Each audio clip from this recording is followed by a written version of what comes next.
আজ ইঙ্গিতের মূল পর্বে যা রেখেছি আমরা তা শুনলে আপনারাও বুঝতে পারবেন যে রাজনীতির এক দোলাচল চলছে ২৬-এর বিধানসভা নির্বাচনের আগে তৃণমূলের অন্দরে। কেন বলছি তার কারণ, কিছুদিন ধরে নিশ্চয়ই আপনারা খেয়াল করে দেখেছেন তৃণমূল কংগ্রেসের অন্দরে বিভিন্ন রকম কথা আলোচনা চলেই চলেছে। কেন বলছি চলেই চলেছে তার কারণ, এই মুহূর্তে দাঁড়িয়ে মুখ্যমন্ত্রী মমতা বন্দ্যোপাধ্যায় যখন ২১-এর মঞ্চ থেকে বারংবার অনেকগুলো ইস্যুতে বাংলা বাঙালি ইস্যু এবং তার সঙ্গে সঙ্গে অনুপ্রবেশকারী রোহিঙ্গা বিভিন্ন পার্সপেক্টিভে যখন বিরোধী শিবিররা তাকে নিশানা করছে, তখন সেখানে বলা হচ্ছে এনআরসি সিএ এর কথা, আইন তিনি মানবেন না এসব, এবং নির্বাচন কমিশন ঘেরাও করা হবে। কিন্তু এত কিছুর প্রসঙ্গের বাইরে বেরিয়ে এই মুহূর্তে দাঁড়িয়ে তৃণমূল কংগ্রেসের ভেতরে বিভিন্ন রকম গোষ্ঠী সংঘর্ষ চলছে। কেন বলছি তার কারণ, আপনারা জানেন নামটা ভরতপুরের তৃণমূল বিধায়ক হুমায়ুন কবিরের কথা। হুমায়ুন কবির কার্যত যে বক্তব্য রেখেছেন সেই বক্তব্যকে ঘিরে ইতিমধ্যে তৃণমূলের অন্দরে চলছে জোর শোরগোল। তিনি বলছেন যে তিনি আলাদা দল তৈরি করতে পারেন এবং তৃণমূল কংগ্রেস অর্থাৎ নিজের দলকেই তিনি ডেডলাইন বেঁধে দিচ্ছেন। আর ঠিক এখান থেকেই প্রশ্ন আসতে শুরু করেছে, তাহলে আগামীর ভবিষ্যৎ অন্তত হুমায়ুন কবিরের হাত ধরে তৃণমূল কংগ্রেসের কোন দিকে যেতে যাচ্ছে। আর ঠিক সেখান থেকেই ২০২৬-এর বিধানসভা নির্বাচনের প্রসঙ্গ চলে আসা। ২০২৬-এর বিধানসভা নির্বাচনের আগে তৃণমূল কংগ্রেসের ভেতরে এতগুলো শাখা প্রশাখা তৈরি হলে তৃণমূল কংগ্রেস ঠিক কীভাবে সার্ভাইভ করবে এবং তৃণমূল কংগ্রেস ঠিক কোন পথে এগোবে। আপনারা প্রত্যেকে জানেন, সম্প্রতি বিশেষ করে ফুরফুরা শরীফের কথা আপনারা প্রত্যেকে জানেন, যেখানে রাজ্য সাধারণ সম্পাদক পদে যাকে বসানো হয়েছে তাকে ঘিরেও শুরু হয়েছে শোরগোল। নওশাদ সিদ্দিকী বলার জায়গা পেয়ে গিয়েছে, শওকত মোল্লা বিভিন্ন রকম পোস্ট করছেন। আর ঠিক এখান থেকেই প্রশ্ন আসতে শুরু করেছে যে তাহলে মুখ্যমন্ত্রী মমতা বন্দ্যোপাধ্যায়ের কোনো স্টেপ যা তিনি নিচ্ছেন সেই স্টেপগুলোতে তৃণমূল কংগ্রেসের ভেতরে বিভিন্ন রকম সমস্যা তৈরি হচ্ছে কি। তার কারণ আপনাদের মনে থাকবে আরও একটি মূল বিষয়ের কথা, তা হলো অনুব্রত মণ্ডল। অনুব্রত মণ্ডলের ক্ষেত্রে বীরভূমে দাঁড়িয়ে তিনি সরাসরি একজন পুলিশ আধিকারিককে ফোন করে মা বোন তুলে খেওর করেছিলেন। শুধু মা বোন নয়, মা বউ তুলেও খেওর করা হয়েছে। কিন্তু প্রশ্ন হচ্ছে সেই খেওরের মধ্যে সরাসরি যখন অনুব্রত মণ্ডলের দিকে সরাসরি কোনো স্টেপ না নিয়ে তাকে শুধুমাত্র ক্ষমার ওপর ভিত্তি করে ছেড়ে দেওয়া হচ্ছে, তখন সেই অনুব্রত মণ্ডল ২১-এর মঞ্চে স্থান পাচ্ছেন না। তাকে উল্টো দিকের দরজা দিয়ে ফিরিয়ে দেওয়া হচ্ছে, পুলিশ তাকে ঢুকতে দিচ্ছেন না, এমনও ছবি ধরা পড়েছে ২১-এর মঞ্চ থেকে। অর্থাৎ তৃণমূল কংগ্রেস চাইছে হয়তো যাবতীয় নেতা কর্মীদের সমর্থকদের শৃঙ্খলার মধ্যে রাখার, কিন্তু শৃঙ্খলা হয়তো ধরে রাখতে পারছে না। সেই সব যা আজ হচ্ছে অন্তত গোলযোগ শোরগোল তৃণমূলের অন্দরে গোষ্ঠীকন্দল। এই মুহূর্তে দাঁড়িয়ে হুমায়ুন কবির সম্পূর্ণ বেসুরে দেখার এবার যে তৃণমূল কংগ্রেস ঠিক হুমায়ুন কবিরকে পথে আনতে কি স্টেপ নেন, কিংবা তৃণমূল কংগ্রেস হুমায়ুন কবিরকে সত্যিই ততটা গুরুত্ব দেন কিনা। তার কারণ এই হুমায়ুন কবির একসময় বলেছিলেন যে দলের থেকে জাতি বড়। বাকি সময় বলবে। আগামী ২০২৬-এ বিধানসভা নির্বাচন রয়েছে, আর তার আগেই ঠিক বিধানসভা নির্বাচনের আগের বছরই কিন্তু রীতিমতো বাংলার রাজনীতিতে এবার কিন্তু একটা বড় সড় টুইস্ট রয়েছে। কি টুইস্ট? কেন কি ২০২৬-এ বিধানসভা নির্বাচনের আগে তৃণমূল কংগ্রেস ছেড়ে একটি নতুন দল গঠন করতে চলেছেন ভরতপুরের সংখ্যালঘু বিধায়ক হুমায়ুন কবির। যেমনটা জানালো আমার সহকর্মী অঞ্জন। আপনাদের আরও একটা বিষয় জানিয়ে রাখি যে মালদা, মুর্শিদাবাদ, ২ দিনাজপুর এবং নদিয়ার ৫০ আসনে প্রার্থী দিতে চলেছেন হুমায়ুন কবির, এমনটা কিন্তু তিনি জানিয়েছেন। এই আবহে তৃণমূল কংগ্রেসের কিন্তু মাথায় হাত পড়তে পারে, তার কারণ আগামীতেই কিন্তু ২০২৬-এর বিধানসভা নির্বাচন রয়েছে। ইতিমধ্যেই হুমায়ুন জানিয়েছে যে ১৫ই আগস্টের পর তিনি নতুন করে দল গড়ার সিদ্ধান্ত নেবেন। এদিকে আলাদা দল ঘোষণার কথা বললেও হুমায়ুনের দাবি মমতা বন্দ্যোপাধ্যায় ও অভিষেক বন্দ্যোপাধ্যায়ের বিরুদ্ধে তার কোনো রকম ক্ষোভ নেই। তিনি সেই তৃণমূল বিধায়কের বিস্ফোরক অভিযোগ মুর্শিদাবাদ জেলা নেতৃত্ব মমতা কিংবা অভিষেকের কথাও মানছে না। মানে মুর্শিদাবাদের তৃণমূল বিধায়করা মমতা এবং অভিষেকের কথা কোনোটাই কিন্তু মানছে না। হুমায়ুন বলেন, আমি শুধু মুর্শিদাবাদ ভিত্তিক দল গড়ব না, আমি মালদা, উত্তর দিনাজপুর, নদিয়ার একটা অংশ, মুর্শিদাবাদ ৫০ থেকে ৫২টা আসন নিয়ে দলটা করব। জেলা তৃণমূল নেতৃত্বের বিরুদ্ধে ক্ষোভ উগড়ে দিয়ে হুমায়ুন ইতিমধ্যেই জানিয়েছেন যে দল করে প্রমাণ করতে চাই যে বলদ দিয়েই নয়, ছাগল দিয়ে না, বলদ দিয়েই হয়, ছাগল দিয়ে না। বলদের পক্ষের লোক রয়েছে নাকি ছাগলের পক্ষের লোক রয়েছে সেটা একবার ওদের চাক্ষুষ দেখিয়ে দিতে চাইছেন। ওদের মানে এখানে বোঝানো হচ্ছে যে মমতা বন্দ্যোপাধ্যায় এবং অভিষেক বন্দ্যোপাধ্যায়কে তিনি চাক্ষুষ দেখাতে চেয়েছেন। এদিকে হুমায়ুনের দাবি আগামী নির্বাচনেও কিন্তু জয়ী হবে তৃণমূল কংগ্রেসই। তার কথায় ক্ষমতায় আসবেন তৃণমূল কংগ্রেসের নেত্রী চতুর্থবারের জন্য মুখ্যমন্ত্রী হবেন। কিন্তু আমি নেত্রীকে এটা অবগত করার জন্য দলটা করব যে আমার মতো লোকের দরকার হয়তো হবে না, কিন্তু ছাগল দিয়ে যে ধান মারা হচ্ছে তাতে যোগ্য ভোটাররা সম্মান পাচ্ছে না, তাদের যোগ্য সম্মান কিন্তু পাচ্ছেন না। যোগ্য ভোটাররা যাতে সম্মান পায় তারই ব্যবস্থা তিনি করবেন এই যে নতুন দল গড়ে। অঞ্চল একেবারে তাই। আর ঠিক এখান থেকে হুমায়ুন কবির তিনি কি বক্তব্য রাখছেন সেটা একবার আপনাদের সামনে রাখছি, তারপর আরো বিস্তারিত আলোচনা দেখুন। দলটা যেটা করব সেটা শুধু মুর্শিদাবাদ কেন্দ্রিক করব না, মুর্শিদাবাদ, মালদা, উত্তর দিনাজপুর, আছে নদিয়ার একটা অংশ, এক কথায় 50টা 52টা বিধানসভা সিট নিয়ে আমি দলটা করব। এই দলে রাজ্যের সর্বোচ্চ নেত্রী মমতা বন্দ্যোপাধ্যায় আমাকে অত্যন্ত স্নেহ করেন। এখন আমাদের সেনাপতি অভিষেক বন্দ্যোপাধ্যায়ের প্রতিও আমার কোনো অভিযোগ নেই। সমস্যা আমার পাশের সিট জেলার বর্তমান যে সভাপতি আছে, আগে যারা সভাপতি ছিল তারাও আমার সঙ্গে নন কোঅপারেশন করেছে, কোনো রাজনৈতিক আলোচনা করে না, কোনো গুরুত্ব আমি সেখানে পাই না, আমার বিধানসভার ক্ষেত্রেও পাই না। ফিয়াদ হাকিম এই যে অপূর্ব সরকার খলিলুর রহমানদের নেতৃত্বে রেখেছে, তারা ওদের জমিদারি মনে করে। তারা আমার মতো একটা লোককেও, ফিয়াদ হাকিম গেলেও আমি জানতে পারি না। দিদি বলে এসেছিলেন যে মুর্শিদাবাদ জেলাটা পর্যালোচনা করে চালানোর জন্য 10 জনের একটা কমিটি করে দেওয়া হবে। জুলাই মাসের ক তারিখ? 23 তারিখ। অদ্যাবধি মমতা বন্দ্যোপাধ্যায়ের বলে আসা কথাটাও জেলার নেতারা কোনো গুরুত্ব দিয়ে ভাবে না বা চিন্তা ভাবনার মধ্যে রাখে না, পিছন থেকে কলকাঠি নাড়ছে। আর আমার বিধানসভায় তো আমার ভাগ্যলিপি এটা হয়েছে যে 2021 সালে নির্বাচিত হওয়ার পর 2023 সালের পঞ্চায়েত নির্বাচন থেকে শুরু হয়েছে। সর্বোচ্চ নেতৃত্বকে বলেও আজ পর্যন্ত কোনো সুরাহা হয়নি। তাহলে আমি ক্লান্ত হয়ে গেছি। তা আমি দেখি আমার হারানোর কিছু নেই। কংগ্রেস আমার কাছে পরীক্ষিত, বিজেপিও আমার কাছে পরীক্ষিত, কাজেই আমি মার্ক্সবাদী কমিউনিস্ট পার্টি বা বামফ্রন্ট সরকারের পুরো চক্ষুশূল হয়ে আমি 30 বছর তাদের বিরুদ্ধে রাজনীতি করেছি। তাহলে আমার বাকি থাকে কোথায়? যে আমাকে একটা নতুন দল গঠন করতে হবে। আমি শুধু দলটা যেটা করব সেটা শুধু মুর্শিদাবাদ কেন্দ্রিক করব না, মুর্শিদাবাদ, মালদা, উত্তর দিনাজপুর, আছে নদিয়ার একটা অংশ, এক কথায় 50টা 52টা বিধানসভা সিট নিয়ে আমি দলটা করব।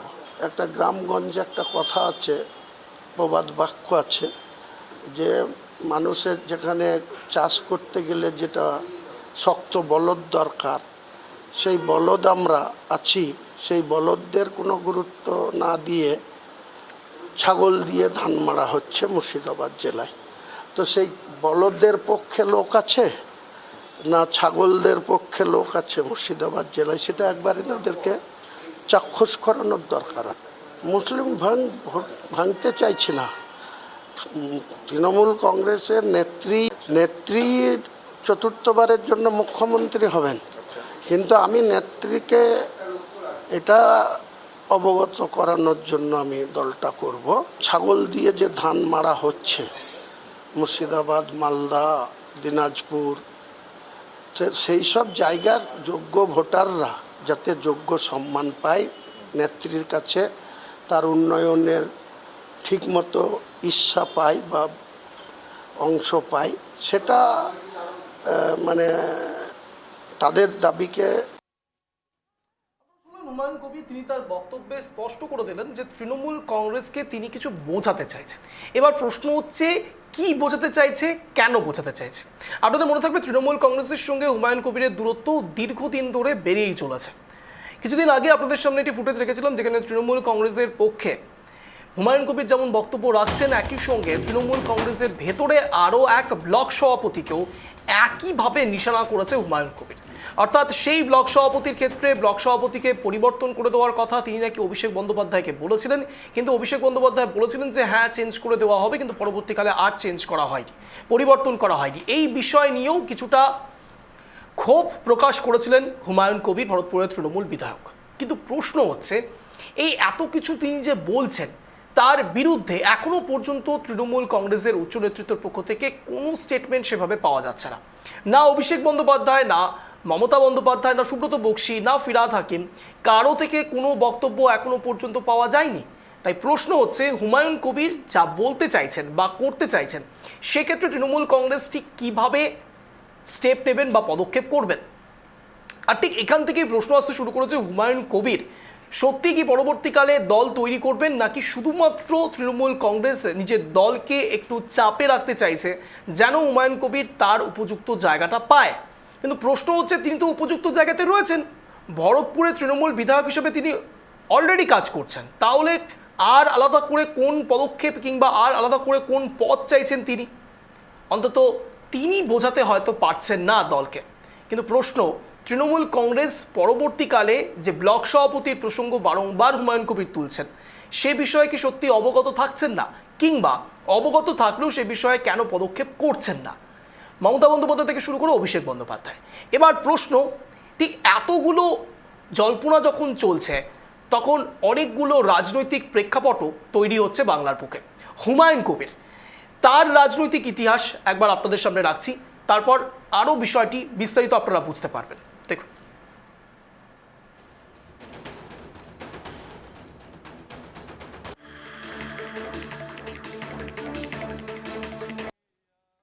রাজনৈতিক ক্যারিয়ার 2011 সাল কংগ্রেসের টিকিটে প্রথমবার বিধায়ক হন হুমায়ুন কবির। এক বছরের মধ্যেই দল ত্যাগ করে তিনি তৃণমূল কংগ্রেসে যোগদান করেন এবং মমতা ব্যানার্জির মন্ত্রিসভায় ঠাঁই পান। 2016-র দিকে আমরা দেখব রেজিনগর আসনে নির্দল প্রার্থী। বিধানসভা নির্বাচনে রেজিনগর আসনে হুমায়ুন নির্দল প্রার্থী হিসেবে প্রতিদ্বন্দ্বিতা করে পরাজিত হয়েছিলেন। এই মুহূর্তে আমরা যেদিকে নজর রাখছি যে হুমায়ুনের রাজনৈতিক ক্যারিয়ার 2019 সালের দিকে নজর রাখছি। বিজেপির হয়ে লোকসভা নির্বাচনে প্রতিদ্বন্দ্বিতা করেছিলেন, লোকসভা নির্বাচনে প্রতিদ্বন্দ্বিতা করলেও জয়লাভ পাননি হুমায়ুন কবির। 2019-এর সেই লোকসভা নির্বাচনের সেই তথ্যটা আপনাদের সামনে তুলে ধরলাম।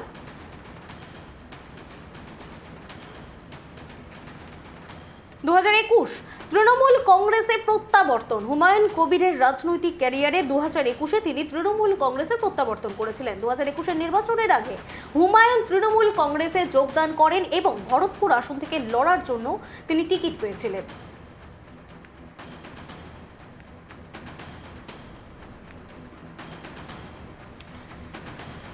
নিশ্চয়ই আপনারা এত করে বুঝে গিয়েছেন যে হুমায়ুন কবিরের এই রাজনৈতিক ক্যারিয়ার থেকে অনেকগুলো বিষয় স্পষ্ট হয়। ঠিক যেমনটা তিনি এক সময় কংগ্রেসে ছিলেন, সেখান থেকে তিনি বিজেপিতে এলেন এবং বিজেপি থেকে তিনি আবার তৃণমূল কংগ্রেসের দিকেও গিয়েছেন। অর্থাৎ 2021 সালে তিনি আবারও তৃণমূল কংগ্রেসে যোগদান করেন। এর আগে কংগ্রেসে ছিলেন, তারপরে বিজেপিতেও এসেছিলেন। কিন্তু প্রশ্ন হচ্ছে, হুমায়ুন কবিরের এই পট বদল, বারংবার করে তার রাজনৈতিক পরিচয়টাকে পরিবর্তন করার যে কৌশল, সেটা কিন্তু আজ থেকে নয়, বহুদিন ধরে করছেন তিনি। তাই খুব স্বাভাবিকভাবে তিনি একবার কংগ্রেসে গিয়েছেন, কংগ্রেসে ছিলেন, অধীর রঞ্জন চৌধুরীর হাত ধরে তিনি অনেক কিছু শিখেওছেন। এবার ঠিক সেখান থেকে কংগ্রেস থেকে শুরু করে বিজেপি থেকে শুরু করে তৃণমূল কংগ্রেস, সব দল তিনি ঘুরে ফেলেছেন এবং প্রত্যেকটি দিক আপনারা ভালো করে খেয়াল করে দেখুন, এগুলো প্রত্যেকটি বামপন্থার বিপরীতে। কংগ্রেসও বামপন্থার বিপরীত, বিজেপি বামপন্থার বিপরীত, তৃণমূল কংগ্রেস বামপন্থার বিপরীত। তাই তিনি বামে যাচ্ছেন না, এটা যেমন একেবারে শিওর হয়ে যাচ্ছেন, তিনি শিওর করে দিচ্ছেন এক প্রকার দর্শকদের, একই রকমভাবে তিনি অন্য দল করবেন সেটাও তিনি বলে দিচ্ছেন। কিন্তু এই অন্য দল প্রসঙ্গ কতটা রাইট, কতটা ভুল, সেটাও কিন্তু ব্যাখ্যা করার দরকার রয়েছে। আপনাদের মনে থাকবে AIMIM এর পক্ষ থেকে আসাউদ্দিন ওয়াইসি তিনি সরাসরি হুমায়ুন কবিরের সঙ্গে একবার সরাসরি যোগাযোগ করেছিলেন এবং AIMIM এ তিনি যোগদানও করতে বলেন। অর্থাৎ সরাসরি আসাউদ্দিন ওয়াইসি তিনি বাংলার মাটিতে প্রত্যেকটি বিধানসভাতে এবার তার ক্যান্ডিডেট দেবে, আর ঠিক সেখান থেকেই হুমায়ুন কবিরকেও তিনি সামনে রাখতে চেয়েছিলেন। আর ঠিক সেখান থেকেই তখন জল্পনা শুরু হয়েছিল, তাহলে কি হুমায়ুন কবির এবার তৃণমূল কংগ্রেস ছেড়ে AIMIM এ যুক্ত হবে? কিন্তু সেই জল্পনার মধ্যেও তিনি জল ঢেলে দেন এবং ইতি টেনে বলেন কোনোভাবেই AIMIM এ তিনি যোগদান করবেন না। কিন্তু তাহলে তার কাছে AIMIM এর অফার রয়েছে, তার কাছে তৃণমূল কংগ্রেস অলরেডি রয়েছে, কংগ্রেস বিজেপিতে তিনি যাচ্ছেন না কিন্তু নতুন দল তৈরি করছেন। সত্যিই কি তৃণমূল কংগ্রেসের জন্য এটা ভালো হবে? তৃণমূল কংগ্রেসের জন্য এটা বাড়তি সুবিধে দেবে? আপনাদেরকে একটু সুমারি বুঝিয়ে দেওয়ার চেষ্টা করব। এই মুহূর্তে দাঁড়িয়ে বাংলার ক্ষেত্রে মাইনরিটি ভোট, সংখ্যালঘু ভোট অত্যন্ত গুরুত্বপূর্ণ। আর ঠিক সেই সংখ্যালঘু ভোটে যদি ক্রমাগত থাবা বসে, এক এক করে যদি থাবা বসে, তাহলে তৃণমূল কংগ্রেসের জন্য কোণঠাসা হওয়া ছাড়া আর কোনো রাস্তা থাকবে না। কেন বলছি বলুন তো? তার কারণ একদিকে ISF রয়েছে, নওশাদ সিদ্দিকী, অন্যদিকে AIMIM, তারাও এবার কন্টেস্ট করবে। একই সঙ্গে যদি তহা সিদ্দিকী থেকে শুরু করে প্রত্যেকে তৃণমূল কংগ্রেসের ওপর যেভাবে রোষ প্রকাশ করছেন, সেখান থেকে হুমায়ুন কবিরও যদি এবার আলাদা দল তৈরি করে, তাহলে এই মালদা হোক, মুর্শিদাবাদ হোক কিংবা উত্তর দিনাজপুর হোক, প্রত্যেকটি জায়গাতে যে মাইনরিটি ভোট, সেই মাইনরিটি ভোট হুমায়ুন কবিরও কিছুটা কাটবে, কংগ্রেসও কিছুটা মাইনরিটি ভোট কাটবে। তার মধ্যে লিস্টে রয়েছে বামও এবং তার সঙ্গে ISF এবং তার সঙ্গে AIMIM। এতগুলো মাইনরিটি ভোটের জায়গা যদি কাটতে শুরু করে, তাহলে তৃণমূল কংগ্রেসের জন্য অবশিষ্ট কি থাকছে? থাকছে না। আর ঠিক সে কারণের জন্যই জগন্নাথ ধাম থেকে শুরু করে তৃণমূল কংগ্রেস এখন বাংলা বাঙালি ইস্যুকে বারংবার করে সামনে আনবার চেষ্টা করছে। আর ঠিক এখান থেকে বিজেপি আবার বাড়তি সুবিধে নেওয়ার চেষ্টা করছে বহুত্ববাদের কথা বলে। ভালো করে একবার গোটা রাজনীতির প্রেক্ষাপটটা বোঝার চেষ্টা করুন। শুভেন্দু অধিকারী এতদিন ধরে বলে বসলেন হিন্দু হিন্দু হিন্দু হিন্দু, তার কাছে সংখ্যালঘু ভোট দরকার নেই, তিনি হিন্দু ভোটেই জিতে এসছেন, হিন্দুদের কথাই বলবেন এবং সবকা সাথ সবকা বিকাশের কথা তিনি আর বলবেন না, তিনি শুধু হিন্দুদের বিকাশের কথা বলবেন। এটা একটা সময় ছিল যখন শুভেন্দু অধিকারী এই কথাগুলো বলছিলেন, কিন্তু সেই প্রেক্ষাপট কিছুটা পরিবর্তন হয়েছে। পরিবর্তন হয়ে সেক্ষেত্রে বাংলায় হিন্দু মুসলমান করলে কোনোভাবেই ভোটের অঙ্কে লাভবান হবে না বিজেপি, এমনটা বুঝিয়ে দেওয়ার চেষ্টা করা হয়েছে তৃণমূল কংগ্রেসের পক্ষ থেকে। তার কারণ তৃণমূল কংগ্রেস সবার কথা বলে, কিন্তু ভেতরে ভেতরে ইসলাম ধর্মাবলম্বী মানুষদের, সংখ্যালঘু মানুষদের তোষণ করা হয়, এই বক্তব্য যখন বিজেপির পক্ষ থেকে বলা হচ্ছে, তখন সেটা যখন প্রমাণ করে দেওয়া হচ্ছে, সাধারণ মানুষের মধ্যে এস্টাবলিশ করে দেওয়ার একটা চেষ্টা চলছে, তখন ঠিক সেখানে হঠাৎ করেই জগন্নাথ ধাম, মুখ্যমন্ত্রী মমতা বন্দ্যোপাধ্যায় সরাসরি দীঘার মাটিতে জগন্নাথ ধাম তৈরি করে ফেললেন, উদ্বোধন করে ফেললেন 30শে এপ্রিল। আর ঠিক সেখান থেকে প্রশ্ন আসতে শুরু করলো মুখ্যমন্ত্রী মমতা বন্দ্যোপাধ্যায় কিংবা তৃণমূল কংগ্রেস শুধুমাত্র নির্দিষ্ট কোনো জাতির জন্য নয়, সমগ্র জাতির একসঙ্গে সংহতির কথা বলেন। আর ঠিক তখনই বিজেপি একবারে যখন সেখান থেকে দিলীপ ঘোষকে দেখা যাচ্ছে, দিলীপ ঘোষকে কিছুটা কার্যত সরিয়ে দিয়ে সেখানে যখন শ্রমিক ভট্টাচার্যকে পার্মানেন্টলি একেবারে রাজ্য সভাপতি করা হচ্ছে, তখন ঠিক সেই অভিষেক মঞ্চ থেকে শ্রমিক ভট্টাচার্য বলে বসলেন দুর্গাপুজো এবং মহরম একই সঙ্গে বেরোবে, বাংলা বহুত্ববাদে বিশ্বাস করে, অর্থাৎ তিনি বহুত্ববাদে বিশ্বাস করেন, এটা সাধারণ মানুষের ওপর থুপে দেওয়া হয়েছে। আর খুব স্বাভাবিকভাবে বিজেপি শুধুমাত্র হিন্দুদের জন্য কাজ করছে, এই তকমাকে এক প্রকার কাটিয়ে তোলার চেষ্টা করছে সরাসরি শ্রমিক ভট্টাচার্য। আপনাদের এখানে সরাসরি মনে করিয়ে দেওয়াটা অত্যন্ত দরকারি। একদিকে অটল বিহারী বাজপেয়ী, অন্যদিকে সরাসরি লালকৃষ্ণ আডবাণী। এর প্রসঙ্গ নিশ্চয়ই আপনাদের মনে থাকবে, এবং লালকৃষ্ণ আডবাণী যখন কট্টর হিন্দুত্ববাদের কথা বলেন, তখন অটল বিহারী বাজপেয়ী সরাসরি বহুত্ববাদের কথা বলেন। আর ঠিক সেখান থেকে একই প্রসঙ্গ এ রাজ্যের বুকও ধরা পড়ছে। শ্রমিক ভট্টাচার্য একদিকে বহুত্ববাদের ব্যাটিং করছেন, অন্যদিকে শুভেন্দু অধিকারী করছেন হিন্দুত্ববাদের ব্যাটিং। আর ঠিক এই বহুত্ববাদ এবং হিন্দুত্ববাদের ব্যাটিংয়ের মধ্যে কোনো এক জায়গায় সংখ্যালঘু তোষণ কিংবা সংখ্যালঘুদের যে ভোট, সেই ভোটটাই তৃণমূল কংগ্রেসের জন্য এখন সবচাইতে বেশি গুরুত্বপূর্ণ ছিল। আর সেখানেও থাবা বসাতে শুরু করেছে একদিকে ISF, একদিকে AIMIM, একদিকে কংগ্রেস, একদিকে বামফ্রন্ট এবং তৃণমূল কংগ্রেসের খোদ নিজস্ব কিছু ভোট ব্যাংক রয়েছে। অর্থাৎ এই 42% সংখ্যালঘু ভোটের মধ্যে যদি এতগুলো থাবা বসে, তাহলে তৃণমূল কংগ্রেসের কাছে আর কি রাজনীতির এক্সট্রা পাওয়ার থাকতে পারে? তাদের কাছে এখন সেটাই পাওয়ার যেটা দিয়ে বাংলা বা বাঙালিকে উজ্জীবিত করা যায়। তা হলো পরিযায়ী শ্রমিক যারা বাইরের রাজ্যে যাচ্ছেন এবং সেই রাজ্যে গিয়ে বিভিন্ন সমস্যার সম্মুখীন হচ্ছেন। আর ঠিক সেই সমস্যার সম্মুখীন থেকেই মুখ্যমন্ত্রী মমতা বন্দ্যোপাধ্যায়ের কাছে সবথেকে বড় হাতিয়ার বাংলা বাঙালি অস্মিতা। কিন্তু হুমায়ুন কবির মূল উদ্দেশ্য, হুমায়ুন কবিরকে AIMIM পক্ষ থেকে যে বার্তা দেওয়া হয়েছিল, সেটা একবার আপনাদের সামনে রাখি, দেখুন।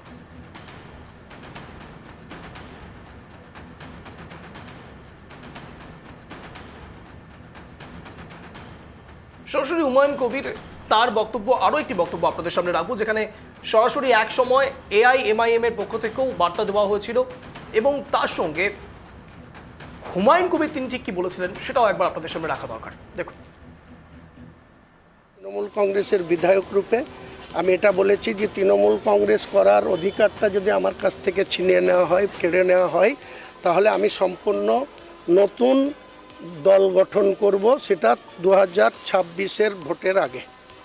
2024 পর্যন্ত কিছু করব না। 2024-এর পার্লামেন্ট ইলেকশন হয়ে যাওয়ার পরে আমি যে শুধু মুখের কথাই বলি না, কাজেও অনেকটা করে দেখাই, সেটা ভবিষ্যৎ আমার কর্মপন্থার মাধ্যমে। মুর্শিদাবাদের দল হবে না, এটা দলটা অল ওভার ওয়েস্ট বেঙ্গল ব্যাপী হবে। দল যখন খুলব তখন বুঝতে পারবেন নর্থ বেঙ্গলেরও কারা আমার সঙ্গে আছে, বা সাউথ বেঙ্গলেরও কারা আছে, নদিয়ার কারা আছে, মালদার কারা আছে। এখন অত কথা বলার দরকার নাই। কথা তো এই দলটা যখন হয়েছিল, তৃণমূল কংগ্রেস যখন হয়েছিল 1997 সালে, তখন আমরা কংগ্রেস করতাম। মমতা বন্দ্যোপাধ্যায় কংগ্রেসের যুব সভানেত্রী, সোমেন মিত্র প্রদেশ সভাপতি। এই দলটা তো মাত্র কয়েকজন মিলে মুকুল রায়রা তৈরি করেছিল। রেজিস্ট্রেশন কার নামে আছে এখনও জানি, আমার কাছে কপি আছে। তো আমার সঙ্গে এইসব কথা বলে কোনো লাভ নাই। যখন প্রয়োজন হবে তখন কেউ কেউ ভাবছে আমি তো মুখে বলছি, আমি হুঙ্কার দিচ্ছি, কাজের কাজ কিছুই হবে না। যখন মানুষের দেয়ালে পিঠ থেকে যায় না, তখন সে একবার লাস্ট মরার আগে ঝাঁকুনি দেয় যে কিছু করে মরবো, তো সেটা করবো। তাহলে কি হুমায়ুন কবিরের দেওয়ালে পিঠ থেকে গেছে? বলতে পারেন যারা চক্রান্তকারী তাদেরই তো জয় জয়কার। তারাই যেটা বলছে সেটাই তো রাজ্য নেতৃত্ব শুনছে, তারা যেটা বলছে সেটাই তো হচ্ছে। তা নাহলে একটা শৃঙ্খলার প্রশ্নে যখন সখোজ, সেই শৃঙ্খলাটা বিনা ওয়েস্ট বেঙ্গল তৃণমূল কংগ্রেসের লেটার হেড প্রিন্ট করা হুমায়ুন কবিরের নামে চিঠি আমিও পেয়েছি 4 দিনকার আগেকার, 25 তারিখ, আজ 29 তারিখ। 25 তারিখে ডেট দেওয়া, লেটার হেডে Humayun Kabir, member of assembly 69 Bharatpur. তার চিঠি সই নাই, স্বাক্ষর নাই, সংবাদ মাধ্যমে ঘুরে বেড়াচ্ছে। এটাও তো শৃঙ্খলা ভঙ্গ। তাহলে কে কাকে শৃঙ্খলা ভঙ্গর উপদেশ দেবে? আর সেটা এখানকার যারা জেলার নেত্রী, তারা সেইটাকে নিয়ে আশায় বুক বেঁধেছে, হুমায়ুন কবিরকে বের করে দিতে পারলে আমাদের লুটপাটটা আরও ভালো করে করব। কেউ ব্যক্তি স্বার্থে প্রকাশ্যে আপত্তিকর মন্তব্য করলে দল কড়াভাবে তাদের সতর্ক করে দিচ্ছে যে এখানে সম্পূর্ণ ব্যক্তিগত স্বার্থে এমন কোনো মন্তব্য যার সঙ্গে বাস্তবের কোনো সম্পর্ক নেই, সেগুলো বারবার ধরে করলে দল কোনো অবস্থায় বরদাস্ত করবে না। এর সঙ্গে দল আদৌ কোনো রকমভাবে অস্বস্তিতে পড়ছে না। দলের বুনিয়াদ ভিত্তি অত্যন্ত শক্তিশালী। মানুষ দলকে জানেন, দল মানুষের সঙ্গে আছে। যে ব্যক্তিরা কোনো রকম ব্যক্তি স্বার্থে মন্তব্য করছেন, সমস্যাটা তাদের। দল সতর্ক করে দিচ্ছে, পরের ধাপে সতর্কিত না হলে দল যা ব্যবস্থা নেওয়ার নেবে। এখানে সবথেকে বড় প্রশ্ন হচ্ছে, তাহলে চাপটা কাকে দিতে চাইছেন হুমায়ুন? হুমায়ুনের বক্তব্য যে জেলার নেতারা নাকি খোদ তৃণমূল সুপ্রিমো মমতা বন্দ্যোপাধ্যায়ের নির্দেশই নাকি মানতে চাইছেন না, তাই সকলের কাছে রীতিমতো মানুষের কাছে মমতার দেওয়া উন্নয়ন পৌঁছচ্ছে না বলেও দাবি তারা। সেই কারণে নতুন দলের ভাবনা, জেলার পরিস্থিতি নিয়ে বার্তা দিতেই নাকি এই দল গড়ার কথা ভেবেছেন হুমায়ুন কবির। রাজনৈতিক বিশ্লেষকদের মতে হুমায়ুনের কথা এটা অন্তত স্পষ্ট, তৃণমূলের সংখ্যালঘু অধ্যুষিত ভোট ব্যাংক এলাকাগুলিতে লড়াই করবেন হুমায়ুন। উল্লেখ্য, মুর্শিদাবাদে যেখানে রয়েছে 70% সংখ্যালঘু ভোট, উত্তর দিনাজপুরে 42%, মালদহে 51%, নদিয়ায় 31% সংখ্যালঘু ভোট রয়েছে। তাই কিছুদিন আগে ব্যক্তিগতভাবে যে সমীক্ষা চালিয়েছিলেন হুমায়ুন, তাতে বিশেষ করে এটাকেই পাখির চোখ করা হয়েছে। রাজনৈতিক বিশ্লেষকরা এটাও বলেছেন, যেমনটা আমার সহকর্মী অঞ্জন জানিয়েছে ইতিমধ্যেই, তৃণমূলের ভোট ব্যাংকের একটি গুরুত্বপূর্ণ অংশ হলেন সংখ্যালঘুরা। বিরোধীদের মুখে এ কথাও বারে বারে সামনে এসেছে, যেন তেন প্রকারেরও তৃণমূল চায় ওই নির্দিষ্ট শতাংশ ভোটকে সুরক্ষিত করতে। যদিও 26-এর নির্বাচনে তৃণমূলের মাথা ব্যথার কারণ হতে পারে নওশাদ সিদ্দিকীও। বিশ্লেষকরা বলছেন আইএসএফও একটা নির্দিষ্ট সংখ্যক ভোট কাটবে, আবার হুমায়ুন দল গড়লে সেই ভোট কাটার পরিমাণ আরও বাড়বে। বলাই বাহুল্য, বিজেপির টিকিট নিয়ে 2.5 লক্ষ ভোট পেয়েছিলেন মুর্শিদাবাদ লোকসভা কেন্দ্রে হুমায়ুন। তার ভিত্তিতে মানুষের জনসংযোগ নিয়ে একটি সার্ভে করেছেন, তার উপর দাঁড়িয়ে নতুন দল গড়ার চিন্তা ভাবনা করেছেন হুমায়ুন। যদিও হুমায়ুনের বক্তব্যকে বিশেষ আমল দিচ্ছে না তৃণমূলের মুখপাত্র জয়প্রকাশ মজুমদার ইতিমধ্যেই জানিয়েছেন যে পিপিলিকার ডানা গজায় মরিবার তরে এরকম অনেক রাজনীতিবিদদেরই মনে হয় কারোর ইচ্ছা হলে দল করতেই পারে, বিশেষ করে বিজেপি যদি পিছন থেকে টাকা পয়সা দেয় তাহলে করতেই পারে, কিন্তু লাভের লাভ কি হবে সেটা বোঝা যাবে, মানুষের সমর্থনও পাওয়া যায় না, এমনটাই কিন্তু জানিয়েছেন তৃণমূলের মুখপাত্র জয়প্রকাশ মজুমদার। একেবারে তাই। একদিকে যখন জয়প্রকাশ মজুমদার তিনি এই কথা বলছেন, তখন জয়প্রকাশ মজুমদারের ইতিহাসটা একবার মনে পড়ে যায়। তিনিও তো বিজেপিতে ছিলেন, বিজেপি ছেড়ে তিনি তৃণমূল কংগ্রেসে যোগদান করেছিলেন। কচুবাগানের কথা নিশ্চয়ই আপনাদের প্রত্যেকের মনে রয়েছে, সেটা আর মনে করিয়ে দিতে চাইছি না। কিন্তু প্রশ্ন হচ্ছে, এই জয়প্রকাশ মজুমদার হুমায়ুন কবিরকে নিয়ে যখন কথা বলছেন, তখন ঠিক এই থার্ড ফ্রন্ট, বারংবার এই থার্ড ফ্রন্ট শব্দটা নানান সময় আপনারা রাজনৈতিক বিশেষজ্ঞদের মুখ থেকে শুনতে পাবেন। কিন্তু প্রশ্ন, কেন আমি হঠাৎ এই থার্ড ফ্রন্টের দিকে ফোকাস করছি, তার কারণ আমরা একেবারে সম্প্রতি জানি যে নভেম্বরেই ভোট হতে চলেছে বিহারের বিধানসভা, আর ঠিক সেই বিহারের বিধানসভা নির্বাচনে থার্ড ফ্রন্ট হিসেবে কাজ করছে পিকে, প্রশান্ত কিশোর। আর ঠিক সেখান থেকে তিনি যেভাবে জনসংযোগ করে করে প্রত্যেকটি বিধানসভায় একের পর এক তার ক্যান্ডিডেট দেবে, তখন ঠিক সেখান থেকে হুমায়ুন কবিরও একই রকম স্টেপ নিচ্ছেন। অর্থাৎ এক কথায় কর্পোরেট রাজনীতি, এই রাজনীতি এক প্রকার সাধারণ মানুষের কাছে পৌঁছে দেওয়ার যে চেষ্টা, সেটা তৃণমূল কংগ্রেস এতদিন করে চলেছে। কিন্তু তৃণমূল কংগ্রেসের সৈনিক হয়ে তারাও এই বিষয়গুলোকে অ্যাডপ্ট করতে শুরু করেছে, এটা আর বলার অবকাশ থাকে না। কিন্তু প্রশ্ন হলো, এই সব কিছু তো হচ্ছে, তৃণমূল কংগ্রেসের অন্দরে বিভিন্ন রকম কথাও হচ্ছে। বিজেপি কি বলছে, দিলীপ ঘোষ কি বলছেন, সেটা একবার আপনাদের সামনে রাখি। দেখুন, ওনাকে কেউ কোনোদিন ধরে রাখতে পারেনি, আর পশ্চিমবাংলায় যতগুলো দল সব করা হয়ে গেছে, সে নতুন দল করার দরকার। কিন্তু আমার যেটা মনে হচ্ছে, উনি একদিন যেসব ডায়লগ দিতেন, এটা খালি ওনার ইচ্ছার নয়, টিএমসিও চাইতো। যেদিকে পশ্চিমবাংলার পরিস্থিতি যাচ্ছে, এবারে 26-এ যদি কোনো মুসলিম উপমুখ্যমন্ত্রী হয়, অবাক হওয়ার কিছু নেই। এবং এই যে আইএসএফ বা আরেকটা দলের কথা উঠছে, 100টা মুসলিম সিট জেতার মতো পরিস্থিতি আছে। আজকে নতুন দল হবে মুসলিমদের, তারা ডিমান্ড করবে যে আমাদের উপমুখ্যমন্ত্রী চাই, আর পরের বারে বলবে যে মুখ্যমন্ত্রী করবে মুসলিমকে, তাকে আমরা সাপোর্ট করব। সেই পরিস্থিতির দিকে এগুলো যোজনাবদ্ধভাবে এগোচ্ছে, মমতা ব্যানার্জি সব জানেন।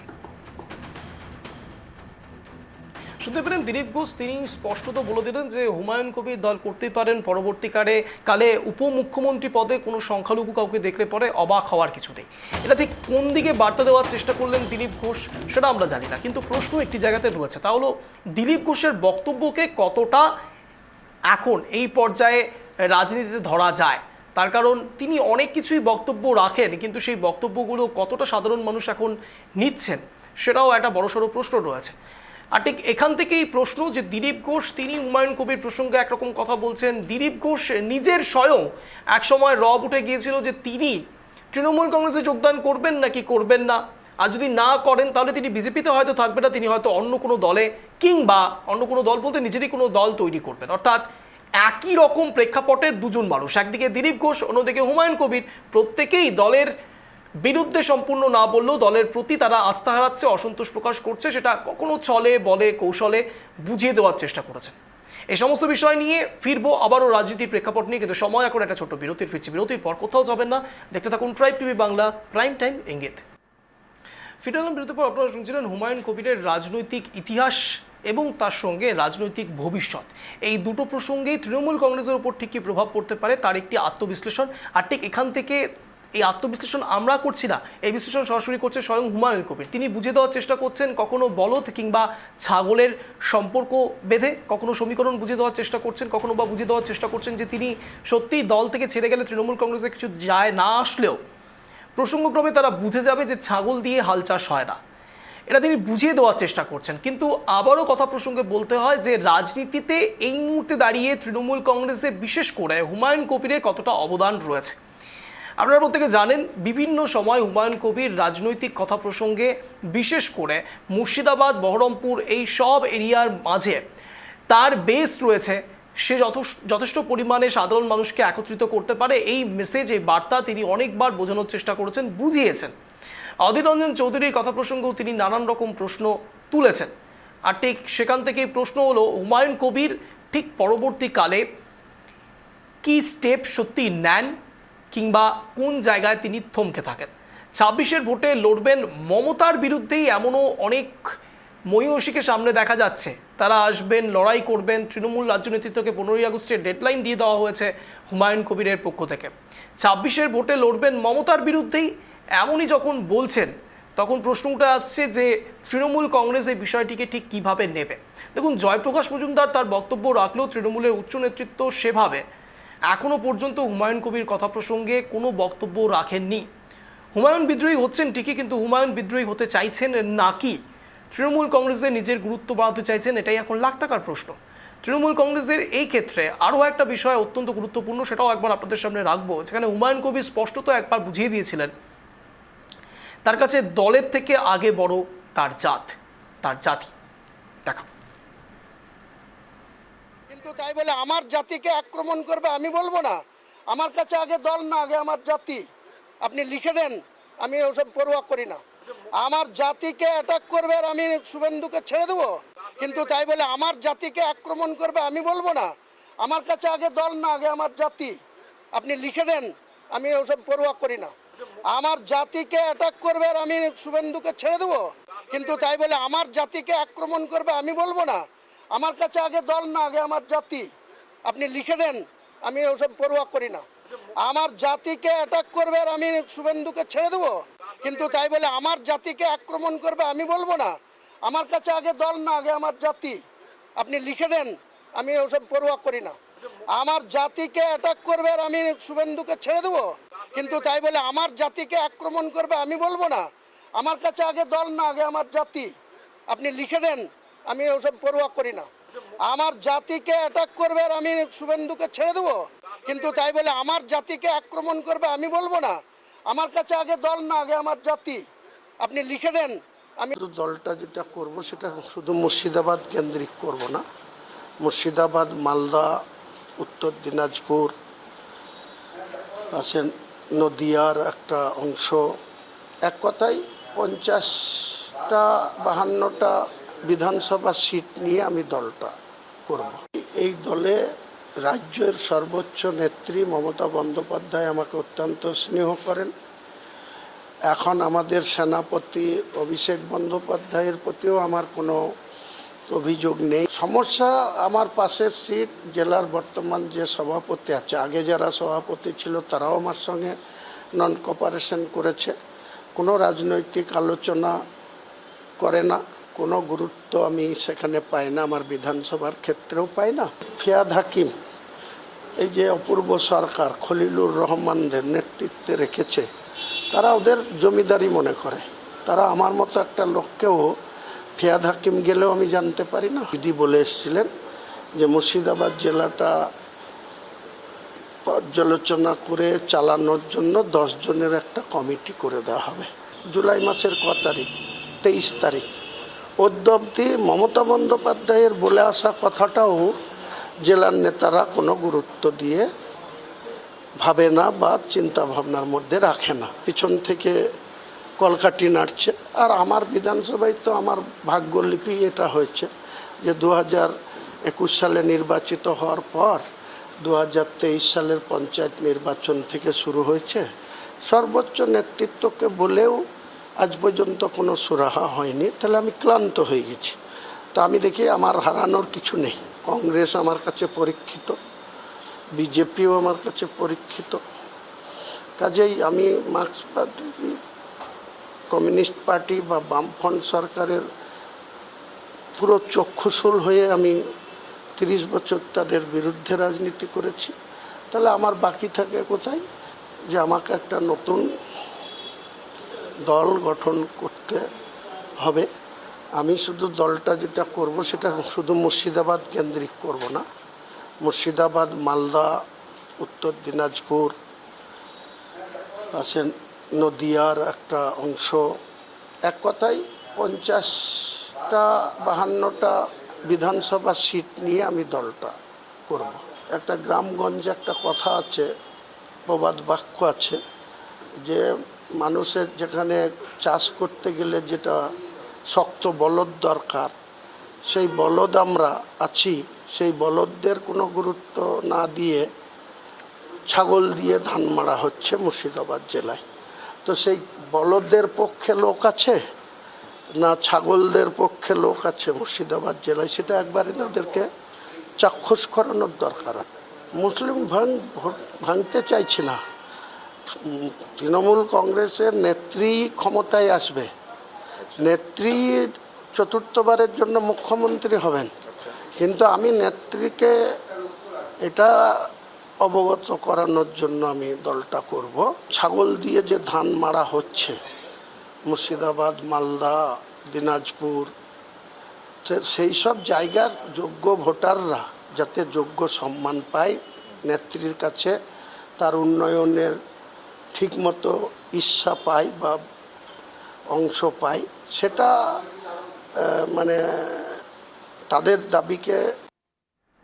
যে বিষয়ের দিকে আমাদের নজর ছিল, তৃণমূল কংগ্রেস ছেড়ে নতুন দল করার কথা ভাবছেন ভরতপুরের সংখ্যালঘু বিধায়ক হুমায়ুন কবির। ইতিমধ্যেই আপনাদেরকে দেখালাম যে তিনি ঠিক কোথায় কোথায় নতুন দল করার সিদ্ধান্ত নিচ্ছেন। আপনাদের আরও একবার জানিয়ে রাখি, মুর্শিদাবাদ, মালদা, উত্তর দিনাজপুর, নদিয়ার একটা অংশে তিনি 50 থেকে 52টা সিটে তিনি প্রার্থী দেবেন, এমনটাই কিন্তু তিনি জানিয়েছেন।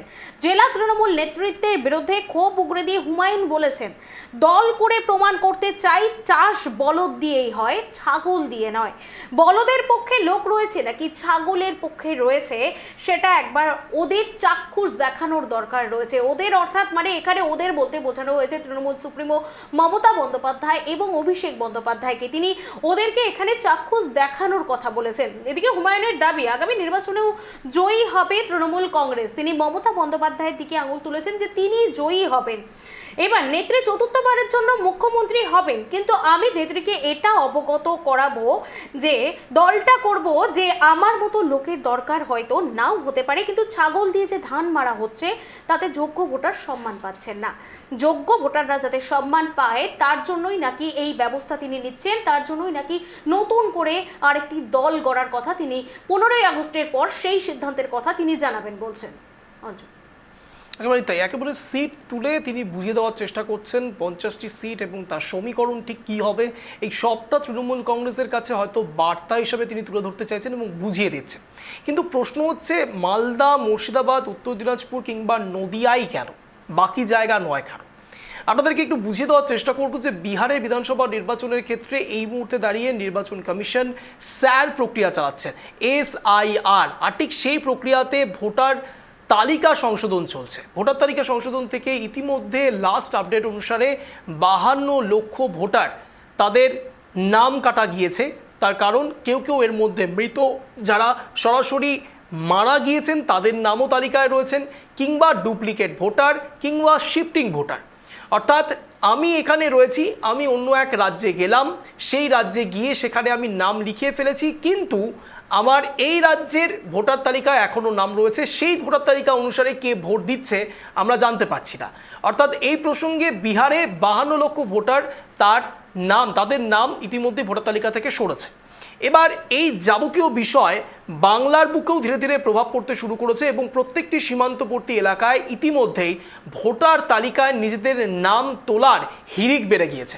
75,000 লাস্ট 7 দিনে 75,000 মানুষ তারা নিজেদেরকে ভোটার তালিকায় নাম ওঠাচ্ছেন। অর্থাৎ তাদের হয়তো ভোটার তালিকায় নাম ছিলই না, তারা এবার ভোটার তালিকায় নাম ওঠাতে চাইছেন। কিন্তু প্রশ্ন হচ্ছে, এই 75,000 মানুষ কোথা থেকে এলো? হঠাৎ করে তো উবে আসতে পারে না, নিশ্চয়ই ভারতের মাটিতেই তারা ছিলেন, কিংবা ওই আবারও বিরোধীদের প্রসঙ্গটা বলতে হবে যে অনুপ্রবেশকারী কিংবা রোহিঙ্গা। কিন্তু এই অনুপ্রবেশকারীরা কিংবা রোহিঙ্গারা কি করে এত সহজে ভোটার তালিকায় নাম উঠিয়ে ফেলবেন, এটা নিয়েও যেমন প্রশ্ন উঠছে। আর প্রত্যেকটি জায়গাতেই একটি কমন বিষয় রয়েছে, তা হলো সীমান্তবর্তী এলাকা। একদিকে মালদা, মুর্শিদাবাদ, নদিয়া রয়েছে, উত্তর দিনাজপুর রয়েছে, প্রত্যেকটি জায়গাতে সরাসরি হুমায়ুন কবির সেই জায়গাগুলোকেই হিট করছে। এবার প্রশ্ন হচ্ছে, হুমায়ুন কবির এত কনফিডেন্স পাচ্ছেন কোথা থেকে? তৃণমূল কংগ্রেসের অন্দরেই, অর্থাৎ সর্ষের মধ্যে ভূত রয়েছে, এটা বারংবার তৃণমূল কংগ্রেস কিছু কিছু ক্ষেত্রে বুঝিয়ে দেওয়ার চেষ্টা করেছে। কখনো বা পরোক্ষভাবে না হলেও প্রত্যক্ষভাবেও কারো নাম না নিয়ে বুঝিয়ে দেওয়ার চেষ্টা করেছে তৃণমূল কংগ্রেস। এবার এই প্রসঙ্গে মালদা, মুর্শিদাবাদ, উত্তর দিনাজপুর, নদিয়া এই চারটি প্রসঙ্গে হুমায়ুন কবির যখন আরও বেশি করে বিশদে বলছেন, তখন এই জল্পনা যেন আরও বেশি উস্কে দিচ্ছে হুমায়ুন কবিরের অন্তত এই অনুপ্রবেশকারী রোহিঙ্গা ইস্যুতে শান দেওয়াকে কেন্দ্র করে বিজেপির পক্ষ থেকে। অর্থাৎ এখানে হুমায়ুন কবির ঠিক কী পার্সপেক্টিভে, কোন লক্ষ্যে তিনি বোঝানোর চেষ্টা করছে যে তৃণমূল কংগ্রেস বেগ পেতে চলেছে, এটাই এখন দেখার। কিন্তু আরও একটা বিষয় এখানে অত্যন্ত গুরুত্বপূর্ণ, যা কিছুক্ষণ আগে আপনাদের সামনে রাখছিলাম। তহা সিদ্দিকী, ফুরফুরা শরীফ এবং পীরজাদা, এনাদের একটি যথেষ্ট প্রভাব রয়েছে রাজনীতির ক্ষেত্রে, বাংলার রাজনীতির ক্ষেত্রে, তৃণমূল কংগ্রেসের জয়ের ক্ষেত্রে। এক্ষেত্রে তহা সিদ্দিকী থেকে শুরু করে পীরজাদা থেকে শুরু করে ফুরফুরা শরীফ ক্রমাগত তৃণমূল কংগ্রেসের ক্ষেত্রে একটু হলেও অসন্তোষ প্রকাশ করছে। অর্থাৎ ঠিক এখানে উপমুখ্যমন্ত্রী পদে ঠিক দিলীপ ঘোষ তিনি যেমনটা বলছেন যে সংখ্যালঘু কেউ হলে পরে খুব একটা বেশি কেউ অবাক হওয়ার নেই। এটা কেন বলছেন?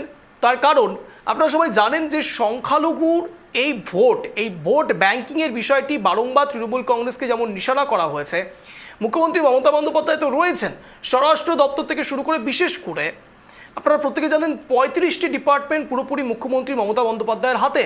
অর্থাৎ মুখ্যমন্ত্রী মমতা বন্দ্যোপাধ্যায় একাই একটি পোস্ট, বাকিরা ল্যাম্প পোস্ট, এমনটা বুঝিয়ে দেওয়ার চেষ্টা করা হয় বারংবার শুভেন্দু অধিকারীর পক্ষ থেকে, বিরোধী দলনেতার পক্ষ থেকে। কিন্তু এবার মুখ্যমন্ত্রীর পরেই এই উপমুখ্যমন্ত্রী পদে যদি সংখ্যালঘু কাউকে বসানো হয়, এটা শুধুমাত্র সংখ্যালঘু ভোটকে আরও বেশি পরিমাণে কুক্ষিগত করবার জন্য। কিন্তু প্রশ্ন হচ্ছে দিলীপ ঘোষ কেন হঠাৎ এই কথা বললেন? তার কারণ আপনারা জানেন শ্রমিক ভট্টাচার্য বহুত্ববাদের কথা বলছেন। অর্থাৎ একদিকে বহুত্ববাদ, অন্যদিকে শুভেন্দু অধিকারী বলছেন হিন্দু হিন্দু হিন্দু হিন্দু হিন্দু। অর্থাৎ এই বহুত্ববাদ অনুসারে যদি আমরা ধরে নিই যে 2026 বিধানসভা নির্বাচনের পরে তৃণমূল কংগ্রেসকে এক প্রকার ডিফিট করে দিয়েছে, হারিয়ে দিয়েছে বিজেপি, তাহলে সেক্ষেত্রে দিলীপ ঘোষ কি এটা বোঝানোর চেষ্টা করলেন?